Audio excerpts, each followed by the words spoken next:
यो गेस्सुम्निदाको सर्टकट रूप हो भनेर बुझ्नु होला है। यो गेस्सुम्निदा भनेको फ्युचर टेन्स हो, हामीले पढेका थियौँ।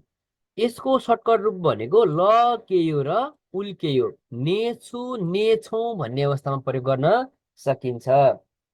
भविष्यमा गर्ने काम जनाउँछ यसले है। म यो गर्नेछु, यस्तो खानेछु, यस्तो गर्नेछु, पढ्नेछु, लेख्नेछु, जानेछु भन्ने अवस्थामा हामीले ल केयो र उल केयो प्रयोग गर्न सकिन्छ।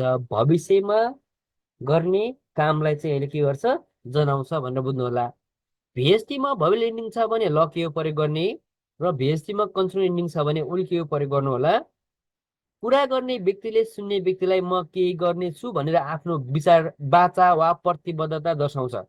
वास्तवमा यो बाचा प्रतिबद्धता पनि दर्शाउँछ है। यस्तो गर्नेछु भनेर उसले योजना पनि भन्छ, आफ्नो प्लानिङहरू योजनाहरू पनि भन्ने गर्छ है। त्यस्तो अवस्थामा हामीले यो ल केयो र उल केयो प्रयोग गर्न सकिन्छ भन्ने कुरा बुझ्नु होला। छनुन है, खाउन्दाल हान्गुके खालके हो, म चाहिँ अर्को महिना कोरिया जानेछु है। त्यो भोलि गर्ने, भोलि हुने कामको बारेमा भन्न सक्ने कुरा भयो। के छ है, यो ग्रामरलाई फर्स्ट पर्सनमा मात्र प्रयोग गर्न सकिन्छ भनेको छ। हेर्नुहोस् तपाईँले यो ल केयो उल केयोलाई चाहिँ हामीले फर्स्ट पर्सन भनेको म र हामीमा मात्र प्रयोग गर्न सक्छौँ। छिन्गु खाल्केयो भन्न मिल्दैन, साथी जानेछ भन्न मिल्दैन। त्यसमा हामीले गेस सुम्निदा प्रयोग गर्न सक्ने भयौँ, अथवा ल कम्निदा उल कम्निदा भन्न प्रयोग गर्न सक्ने भयो। दुईटा छ हाम्रो फ्युचर टेन्सको होइन, एउटा गेस सुम्निदा, एउटा ल कम्निदा र उल कम्निदा छ। ल कयो उल कयो छ होइन इन्फर्मलको। तर हामीले फर्स्ट पर्सन बाहेक सेकेन्ड पर्सन उनी तिनी होइन, त्यसपछि राम सीता गीता रिताको बारेमा, अरूको बारेमा हामीले यो ल अथवा उल केयो प्रयोग गर्न सकिँदैन। छिन्गु खाल केयो भन्न मिल्दैन है।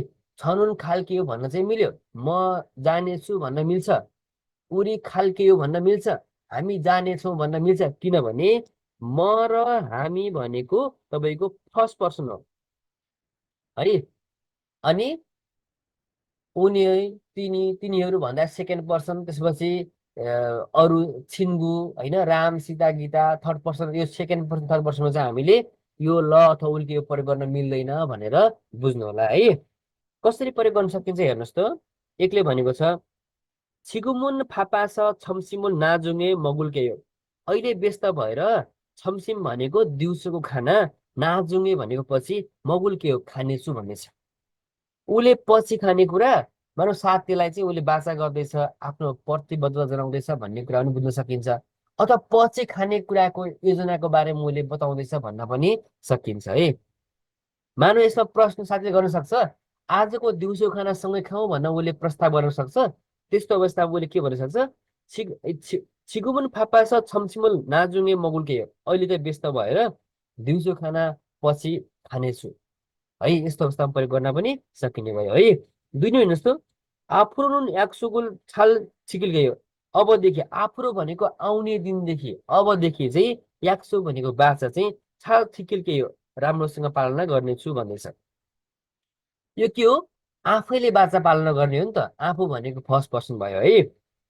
नुजस छुसु हामीदा ढिला भएर माफ गर्नु होला, निरुल इल्चिक ओल्गियो, भोलि चाहिँ चाँडै आउनेछु म है। आफै ढिला भएर माफ गर्नुला भनेको छ, भोलिदेखि चाँडै आउनेछु भन्दैछ। म भोलिदेखि चाँडै आउनेछु भन्न खोजेको है। यो पनि फर्स्ट पर्सनै प्रयोग भएको भन्ने कुरा बुझ्नु होला।